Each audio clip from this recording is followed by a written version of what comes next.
1 นาทีรีเช็คคุณผู้ชมครับถึงแม้ว่าภารกิจค้นหาคนลาวในถ้ำจะสิ้นสุดแต่ผมเชื่อว่าความทรงจำที่ดีแบบนี้คนลาวไม่เคยลืมแน่นอนครับคุณผู้ชมครับภาพประทับใจที่คุณผู้ชมได้เห็นณขณะนี้คืออาจารย์ติงลี่กำลังที่จะขึ้นเครื่องบินกลับหลังจากที่ไปช่วยเหลือคนลาวแล้วก็ค้นหาคนลาวจนเจอ5 คนนะครับคุณผู้ชมครับก็เป็นความประทับใจที่ผมเชื่อว่าคนลาวทุกคนรักทีมกู้ภัยไทยของเรามากจริงๆถูกต้องไหมครับคุณผู้ชมครับถึงแม้กระทั่งว่านายกรัฐมนตรีของประเทศลาวเองมีการส่งหนังสือมาขอบคุณทางการไทยของเราซึ่งก็เป็นเรื่องที่น่ายินดีมากๆที่ทางการไทยและทางการลาวนั้นมีความสัมพันธ์ที่ดีแบบนี้คุณผู้ชมคนลาวเห็นด้วยไหมครับสบายดีพี่น้องสวัสดีค่ะพี่น้องจ้ามื้อนี้มาพบกับซ่องสาวละซาแนลอยู่เด้อมาพบมาพอกับสละอยู่เฮือนเด้อพี่น้องถ่ายคลิปอยู่โซฟาคือเก่าเนาะพี่น้องสบายดีตอน6 โมงกว่าๆเนาะสละก็กำลังเตรียมตัวสิลงไปหาแม่เนาะพี่น้องสิไปกินข้าวสามัคคีอยู่พุ่นเนาะทั้งน้องๆแล้วก็ลูกๆก็พากันลงไปก่อนแล้วเนาะพี่น้องสละก็ยังถามพอแพตตี้พอแพตตี้เพิ่นกำลังเลิกเวียกเนาะตอนนี้ก็ไปอาบน้ำเพิ่นว่าสละก็เลยสิมานั่งถ่ายคลิปถาเพิ่นเนาะพี่น้องสละก็สิมาเว้าถึงโมเมนต์ความประทับใจระหว่างกู้ภัยไทยแล้วก็กู้ภัยลาวเนาะพี่น้องเนาะในการช่วยเหลือภารกิจ7 คนลาวติดอยู่ในถ้ำเนาะพี่น้องบอกเลยว่าฮอดวินาทีที่ทางกู้ภัยไทยเพิ่นสิกลับประเทศนะพี่น้องก็ให้เห็นโมเมนต์ดีๆหลายอย่างเนาะพี่น้อง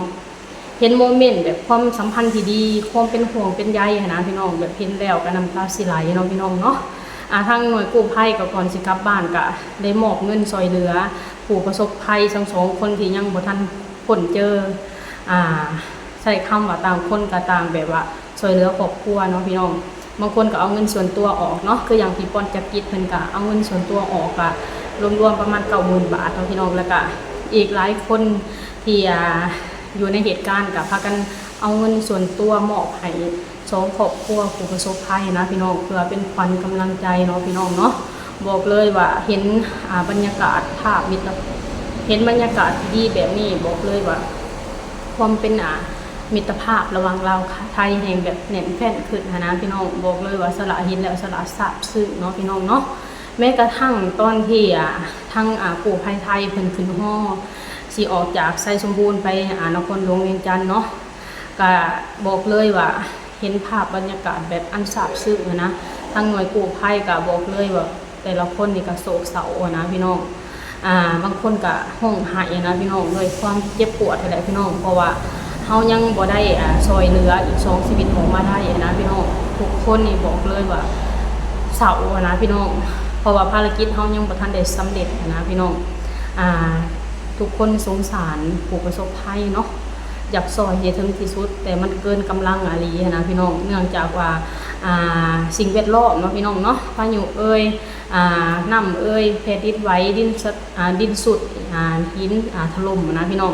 หลายปัจจัยเนาะพี่น้องเนาะเฮ็ดให้ทางหน่วยกู้ภัยเนี่ยปฏิบัติงานต่อไปบ่ได้เนาะพี่น้องใช้คำว่ามันเป็นเหตุที่เฮาแก้ไขบ่ได้เพราะมันเป็นภัยจากธรรมชาติเนาะพี่น้องเนาะทุกคนฟื้นธรรมชาติบ่ได้อันนี้สุดแต่อยากซอยสุดแต่อยากนำอีก2 คนออกมาหาอ้อมกอดของครอบครัวแต่ทุกคนก็เฮ็ดเต็มความสามารถอันนี้นะพี่น้อง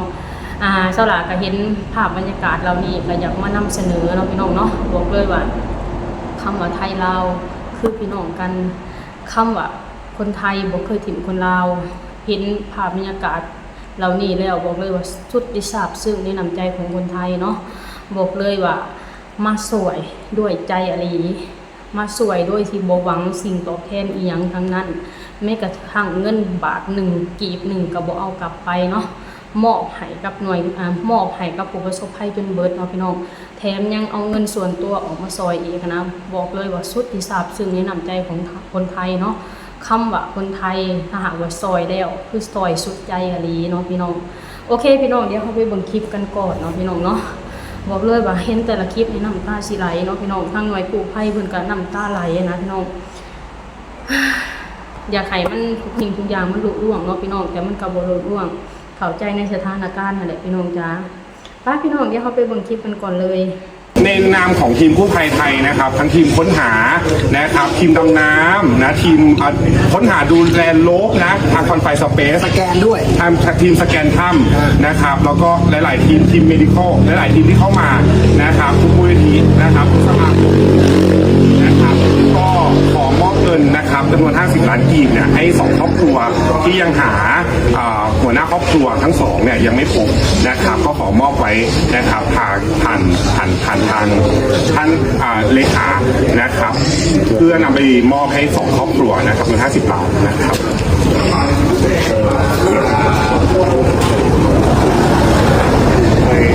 ทุกทีมงานจากไทยที่เป็นที่เป็นใจทั้งองค์กรทั้งหมดทั้งประมาณมาช่วยเหลือพบก็ให้นะครับแต่ว่านอกจากนั้นยังมีน้ำจิตน้ำใจเลยเอาเงินเอามอบให้ครอบครัวดังกล่าวถึงสนิทจะแนะนำต่างนาในทางกับเมืองจะรับเงินดังกล่าวนี้เพื่อที่ไปมอบเป็นทางการในครอบครัวดังกล่าวครับเอาน้ำจิตน้ำใจทั้งหมดนี้เพื่อมอบให้ครอบครัวที่สมครัวดังกล่าวครับผมเพิ่นว่าใส่ใจในครอบครัวปัญหาในครอบครัวนี่เรื่องของในครอบครัวที่ได้ทำขอบใจมีน้ำใจชาวไทยของเราทุกคนมีน้ำจิตน้ำใจอันนี้ปลื้มใจที่สุดขอบใจครับ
นี่แหละพี่น้อง